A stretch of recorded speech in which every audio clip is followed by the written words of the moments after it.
Povo, então bora lá, vamos trabalhar. Vamos dar continuidade àquela primeira aula, tá? A gente falou do artigo 525, que trata da impugnação com cumprimento de sentença. Tem 15 parágrafos no artigo, um artigo tranquilo, pequeno. E aí a gente parou no parágrafo 7º, beleza? Agora a gente continua com o parágrafo 8º, até chegar no parágrafo 15. Bem, o parágrafo 8º diz o seguinte: quando o efeito suspensivo for atribuída a impugnação ao cumprimento de sentença, esse deferimento feito pelo magistrado pode ser do todo ou apenas de parte do objeto da execução. Beleza? Então o que acontece? O juiz pode deferir suspensão de toda a fase executiva. Então está suspenso qualquer ato expropriatório, por exemplo. Está suspenso toda a ordem dada na decisão. Não vai haver um cumprimento de sentença. Por quê? Porque foi suspenso pelo deferimento de tal pedido a impugnação ao cumprimento de sentença. Isso pode ser total ou pode ser parcial, em parte. Então, o juiz pode deferir apenas que se suspenda o cumprimento de sentença de parte do objeto da execução, mas que o restante da fase executiva vai continuar. Ou seja, nem todo ato expropriatório, por exemplo, vai parar. Aqueles que geram dano irreparáveis ficarão suspensos. Os demais, que o executado não conseguiu provar dano irreparável, vai continuar. Beleza? Lembrando o requisito que é cumulativo.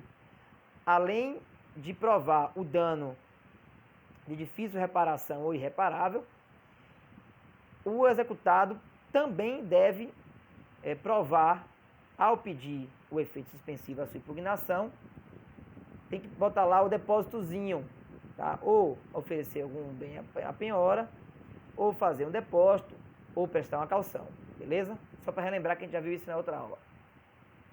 Bem, o parágrafo 9º trata da concessão de efeito suspensivo à impugnação deduzida por um dos executados. Ou seja, estamos tratando de um litisconsórcio. Se eu tenho um litisconsórcio e apenas um litisconsórcio pede que o juiz dê o efeito suspensivo à impugnação ao cumprimento de sentença, só esse cara vai conseguir.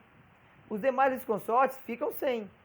Então vamos supor que são 3 litisconsortes: Manuel, José e João. Manuel pede o efeito suspensivo.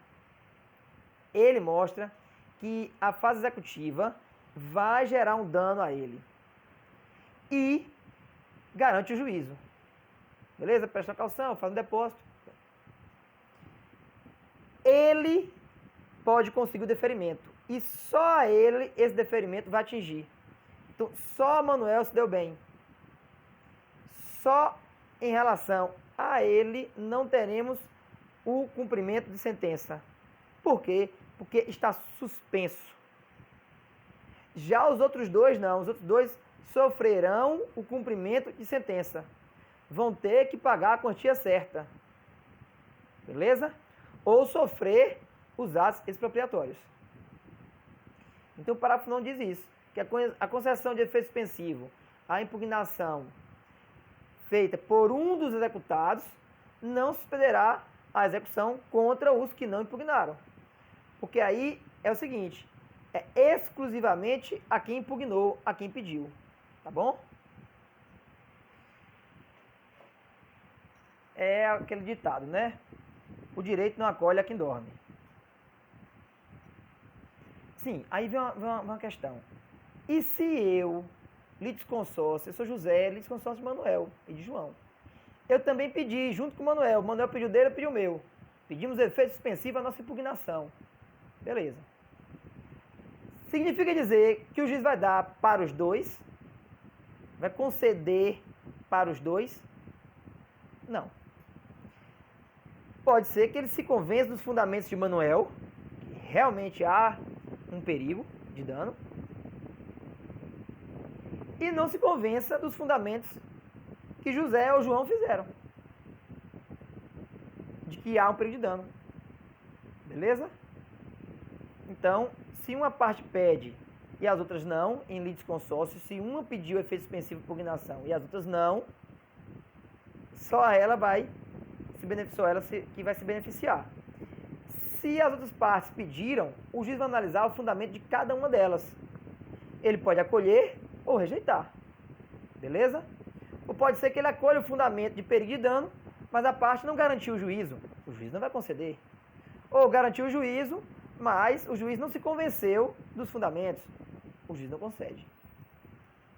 Bem, vamos agora para o nosso parágrafo 10. O parágrafo 10 fala o seguinte, que ainda que seja atribuído efeito suspensivo à impugnação, o exequente pode requerer o prosseguimento da execução. Olha só, o parágrafo 10, então, vem agora a proteger o exequente. Então, nós vimos que a impugnação ou cumprimento de sentença não tem o efeito suspensivo, mas que o executado pode pedir. Que o executado pode pedir, e eu repito reiteradas vezes, porque isso é muito importante, essa técnica exaustiva de botar, nem que seja forçado em você a informação, vale a pena. Fica chato, mas vale a pena. Então, perceba só. Como a impugnação não vem com efeito suspensivo, o executado pode pedir. Mas ele vai pedir esse efeito suspensivo, desde que garanta o juízo e prove perigo de dano. Massa. O juiz deferiu. Agora o exequente vem para dar o seu contragolpe no executado. Fala, não, pera aí. Se ele parar o cumprimento de sentença, vou me dar mal. Então, o que o exequente vai fazer? Ele vai pedir ao juiz que tire o efeito suspensivo da impugnação e que haja o cumprimento da sentença. Beleza? É um contragolpe. Nós estamos no momento de trocação de golpes pesados, golpes processuais. Perceba que o primeiro golpe foi dado pelo exequente, cumprimento de sentença. Aí, o executado contragolpeou, pediu o efeito suspensivo, o juiz deferiu. Esse golpe foi bom. Agora, vem a resposta do exequente. Todo golpe levado tem que ser devolvido. Pera aí que eu vou contragolpear também. E aí vem o exequente e fala, não, dá efeito suspensivo aí. Você deu efeito suspensivo, excelência? Tira. E como é que o exequente faz para tirar esse efeito suspensivo da impugnação?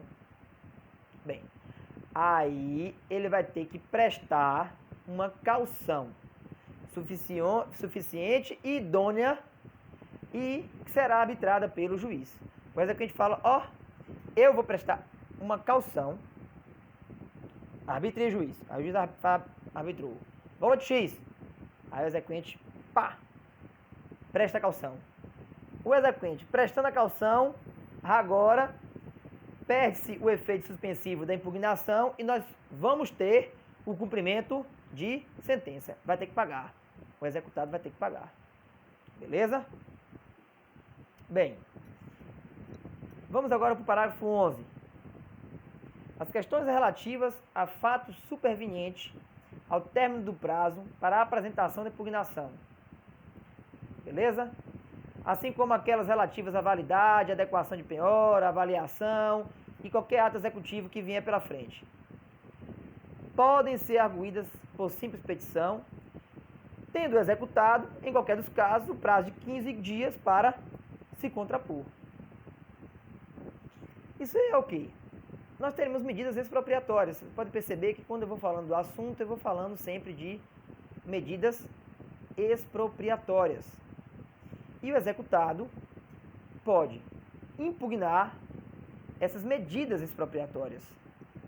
Ele pode falar que houve uma nulidade, um erro, tá bom?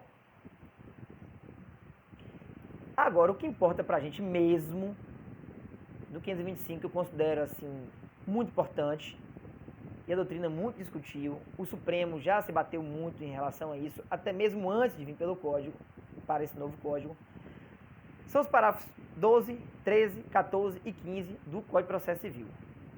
Beleza? O Supremo Tribunal Federal já vinha conversando sobre isso antes desse novo Código entrar em vigência. Então nós vamos partir para estudá-los no próximo vídeo que vem aí.